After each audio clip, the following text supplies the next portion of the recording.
How we doing, everybody? I'm back with another badass video, your holiday edition. See the reindeer running by and Santa Claus doing his shit? He's on here somewhere, right, Jordan? Yes. He just shook his head yes, and there he is. He's right there. Boom! Santa's here. I'm here too. So I'm here to bring you a video today. A good, bad, ugly. Haven't done one in a while. What the fuck? We used to do a... Didn't we? Or some shit? Yeah, it's rolling after. It is? After the intro here. It's gonna be awesome. That's perfect. I love it. It's back. We're back with a good, bad, ugly, and it's gonna be Optimax. Are you ready for it? It's gonna start right now.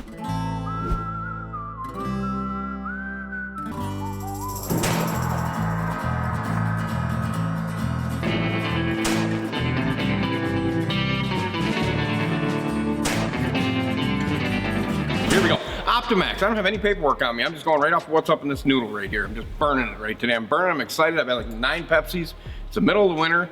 I got work to do. I'm dirty. I got fucking shoes to sell.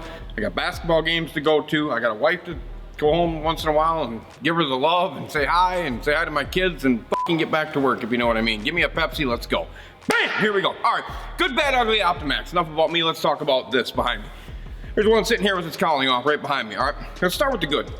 And I still am a big fan of this motor. I really thought it was a great engine. It was a great engine, good platform. The 99, 98s were dogs. They didn't run, I mean, they ran great, but just didn't have no power. You got to 2001, we had some problems, and then they got some shit worked out, and they were on everything, kind of like the Pro XS is now today. But let's start with the good. I think overall, the engine was good for the industry. The engine was good for the industry because of the fact of it changed the fuel economy. It changed how things were looking in the future for the outboard industry. They were starting to get some, you know, they were a great fuel economy engine for their time. They did a lot of good things with it, moving the injectors to the back of the engine versus the front. We were getting way more economical in fuel distribution. The oiling system is probably as good as it gets when it comes to one of these. They were always heavily oiled. Very rarely did they fail due to oil. Most of it was injector problems. So if we're moving right into the bad, I would say it was probably lack of maintenance that people did. I don't think they went out and explained the winterizing program or the layup programs, treating your fuel, taking care of it. And I think that kind of got them when the fuel changed. Quality of fuel in the US started to change. I think it started to hurt these engines a little bit. Some of you people are like, what do you mean quality of fuel? The fuel when I started 20 some years ago to now, it was like good, and it's like shit now. Okay, so it is garbage. The quality of fuel is not good. It don't burn good. It burns at different rates. It's just not. It's not good. And when we're leaning things out, this engine here really wasn't smart enough to understand that portion of it. It just wasn't smart enough, and it just started to go faster and faster and faster until they just melted pistons down into like molten lava. Just blech. They blow the top of the pistons off. There wasn't a lot of like, we didn't see a lot of like crank problems. So I know some parts of the country saw some crank problems, but those motors had 800-900 hours on them, and they were starting to throw some crankshaft bearings. They're 1100 hours, starting to throw some crank bearings, doing some other shit like that, but they didn't really have bearing issues. I think the ugliest portion of the whole Optimax itself right here was probably compressor laydowns. Compressor laydowns happened regularly. It was almost power pack like. That whole concept of a compressor alternator fucking just shit going on that, you know, we should be able to figure that out a little bit better. Yamaha made a really good run at it with their HPDI with compressed fuel. But I think that was a big part of it. I think if you ask some of these people that had these Optis, they probably did go through power heads, or they did go through some compressors. They got the Opti Pop nickname because they were blowing up, but it's in the same world of kind of where Mercury is now, and they got a lot of fucking iron out there running around, you know what I mean? And they get a bad batch of this or that and something else, and it turns into a fucking disaster. And as long as they're fixing the shit, it's okay. I know they did fix a lot of those early problems with these engines. They have owned up to it and fixed it and did what they needed to do. And I heard some good things about what they're doing now and some of these issues we brought to the table about some of this stuff, and they're starting to help some of these people. We're getting some really good emails from some people that Mercury's helping them with some seriously broken motors. They're taking care of these people, which is really good. That's good for the industry. That's good for Mercury, and it's good for them to own up to that issue and just be flat out like we had said, you know, just there's a problem, we got to get it fixed. You can always blame everything on COVID. Fuck it. The United States blamed it on it, might as well. What the fuck? I mean, the president can blame it on it, why can't we? It's just what's the way it goes. I think you'll be able to blame that for the next 10 years if you want to. That was COVID, it got me. 20 years later, yeah, COVID, it was that year, you know what I mean? Yeah, it's just what it is. Fuck, you don't even hear about it anymore. People are still probably out there with it, but it doesn't matter. We're not talking about COVID, we're talking about this Mercury. All around, I just loved this engine. I really loved it. I had them, I used them, I abused it. Didn't go through as many gear cases as I see now with some of the newer ones with the bigger prop shafts. We had the standards. They were fast motors. You could really get them to freaking scoot. You know, a lot of those engines came on the Tritons, and there were some on them Champions, some early 01 Champions that had the 01 motors that got brand new power heads because they had problems. You know, there just wasn't a lot. But right now we're seeing tracker valve issues with them right now. We get some tracker valve. We still get compressor issues with them. Coils, very rarely do we see coil issues. Very rare on coil issues on these compressors, like I said before. Spark plugs and thermostats. There was that thermostat run too, where they updated it. They put the updated 130s in them, and they just started to heat them up a little bit quicker and able for the fuel to change, so we're not dumping a bunch of gas into it. I was actually part of the time when the original thermostat problem came about and you couldn't get the thermostats. I don't know if anybody that's listening had that problem, but I was part of that time where I was literally changing spark plugs like in the locks because it was dumping fuel so much because it wasn't, they were garbage. I'd clean mine every other time. I'd take it off the water. They were still not, they just wouldn't function. They were on back order. We couldn't get them because they were just gone. So, I mean, that was just an issue with them too, but it wasn't a terrible issue. It's not like they blew because of it. They just poured fuel to them. Fouled out spark plugs, and back then they were only $8 a piece or $9 a piece. Now they're 18 or 20 or whatever the hell they are. They're expensive now. But that's this industry. But I think it's just a good all-around engine. I really think it was, like I said, the good was really good for the industry. It forced other people to come to the deal with, we need to make a better fuel economy engine and still have horsepower. I think that was the best thing that ever happened. I think it was a great move by Mercury. And to be able to release this engine and do it how they did it. Like I said, the 98, 99s weren't really a strong engine, like high performance top end strong. They were built to last a long time. My brother had a 99 150, and that thing is still running probably today. It was been switched. I know where this boat is actually, and it's been changed to a different Pro XS now and whatever, but the facts are that 99, 98 engine was a longevity engine. And then it kind of got worse at 2001. The ugly was the ugly. You know, the bad is the bad. Did I list the bad? Did I get into a bad, like detail bad wise? Just briefly touched on it. Yeah. But there's not a lot of bad for me to say about this engine. Like I said, I really liked the platform. I just really liked what Mercury did with it. I don't know. It was on everything. I mean, I can probably list the boats in my head that probably had them. Ranger had them, Champion had them, Triton had them, Phoenix had them, Cajun had some. I mean, not Cajun, Charger had some. Skeeter, no, because they had Yamaha. There was a lot of boats. Basscat had them. There's just a lot of boats that had them on there. They flooded the market with them. Nitros, obviously. Bass Trackers had them.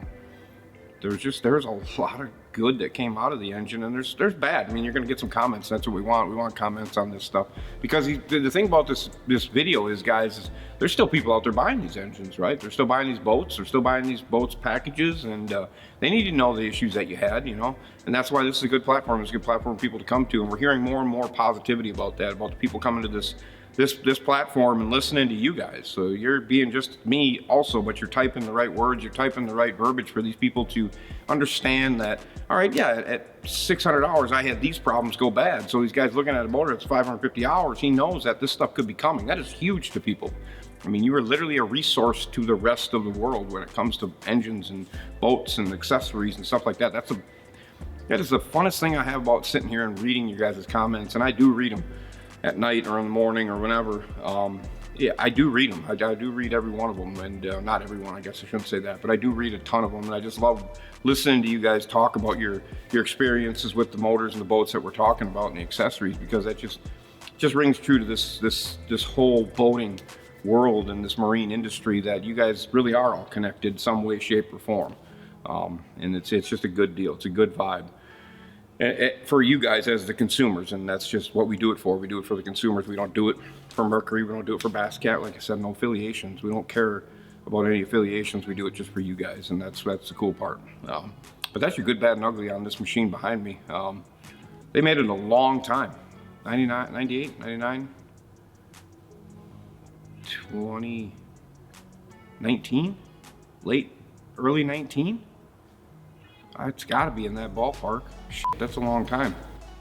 You know, and they did make some, you know, they went from the Opti to the Pro XS. They started doing some other things, which then went into the 4-stroke Pro XS models and all that stuff. But it was a great platform. I think it got them to where they needed to be for the 4-stroke industry. I really do. I think this style platform got them to where they needed to be. I love the look of the engine. I still do today. I still like how it looks. I still like the all the badging on them, the cowlings themselves. You probably could say a bad was those original cowlings. They were heavier than shit. I remember just as heavy as that turd back there on the back of this cat. They're heavy. They were bad that aspect, but they kept them quiet, and that's just kind of what they did. Yeah, it's a good motor. I'm glad somebody wanted this one, and they wanted to talk about the Opti. I don't really have nothing really terrible to say about the Opti except for compressors and just the things I listed. It's not a bad engine at all. But you guys can comment about it. Definitely comment. Let these people know what you guys are seeing. If you own one, you get problems with it, comment. Let people know, and that's why we do it. We open up the door for you to comment and be part of the industry, and that's what we want. We want everybody to start chatting and doing what you do. Besides that, that's just a great video, quick video for you guys, just to boom, boom, get through. You know, whip through the pages and get yourself done. So yeah, I've had a lot of Pepsi today, so I'm a little jacked up. If you know what I mean? A little jacked up. That's all I got for you. We got merch drops. We just got same merch, definitely for the holidays. Get on there, get yourself some holiday merch, get it ordered. And you guys, hey, if you got problems with anything you receive, let us know. Some of you guys have been leaving great reviews about it. Like I said, we don't stock that stuff right here. So if you have issues, make sure you comment about it, because we don't want you to be spending your money and not getting what you thought you were gonna get. So we'll take care of you if there's issues, and we'll take care of it. So. But that's how we like to know from you guys also. But we appreciate all the purchases. I appreciate the videos. The leash video went over great. It was doing really well. I think it was 9,000 or something like that when the last time I saw it. It was doing great. I appreciate that. Those people at Leash reached out to me personally. They called me and thanked me for the video. And I said, yeah, you know, I mean, it's just one of those things. We can save a couple lives. It's just a big deal. Actually, some of those guys commented that their boats were on that video, and it's great. It's great to be positive on a negative issue. Like I said, the good thing is the awareness we bring to all these companies about these little issues that they're having, and it's getting back to them. You guys are part of this. It's not just me, trust me. I couldn't do it without any single one of you that are sitting behind this camera or sitting through here watching me right now. It's just, that platform was designed for you, and I want you to know that. It's not designed for me. I don't need to do this. I just thought that one day we would have a voice for the marine industry.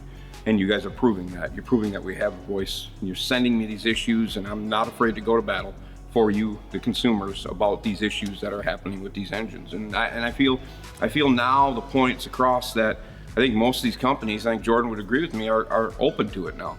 They kind of are taking it in as like R&D, and I think they're starting to appreciate some of this stuff when it comes to certain stuff. And that's what we wanted. We didn't want to be a thorn. We wanted to be a voice for these companies to be like, yeah, I got to pull that back. We better take a look at that. Or we need to go relook this because this guy's talking about it. And now you read the comments and there's 30 or 40 or 100 or 300 or 600 people that have said, I got the same problem. I got the same problem. We better go take a look at that.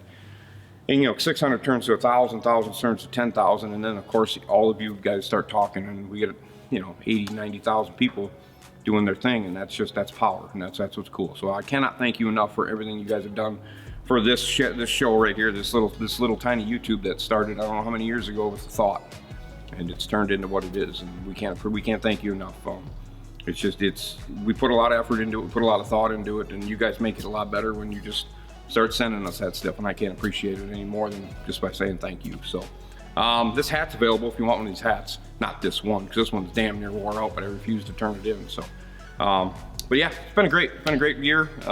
Coming to the end of the year, coming to the holiday season. Hope you got all your Christmas shopping done. But if you don't, make sure you get them some Team Rain merch. Get on there. The tour, I did have a couple people asking about where we're gonna be.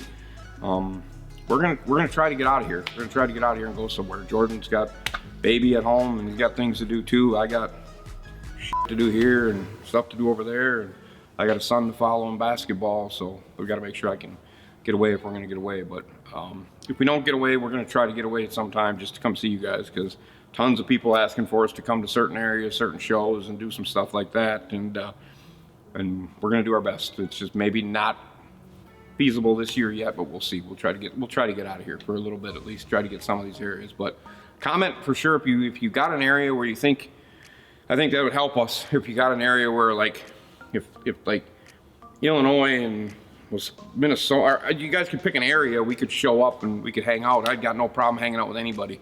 I'd gladly just pull up and talk about boats and motors and stuff like that. And I'd love to meet some of you guys. If there's a show that you guys have in your area where you'd want us to be, we may pop in. We're not scared, right, Jordan? Especially if it's kind of close to us. I mean, we can be there in short lapse. We can do that stuff. We can leave on a Wednesday and be there Thursday, Friday, and come home by Saturday or whatever, or leave on a Friday, be home by Sunday type stuff, or Monday. But like South Carolina, we know we got to go back out there. We got to reach out to them. We got to go down to Florida. Got to be at Power Pole. We got to do some other things too. But it's just timing, people. I don't have a lot of time. It's when I'm sitting here, it's literally like, that's why I'm speeding through this. You know, it's like, this is not all I do. I do have a lot to do. So at the end of the day, I really appreciate every single one of you. So that's it. That's all I got. Make sure you get over on the merch. Make sure you're commenting. Make sure you appreciate the people that are commenting. Make sure you thank them. Get on there and highlight those comments for them. Make sure you're highlighting that stuff. Give them a thumbs up. Maybe even commenting back.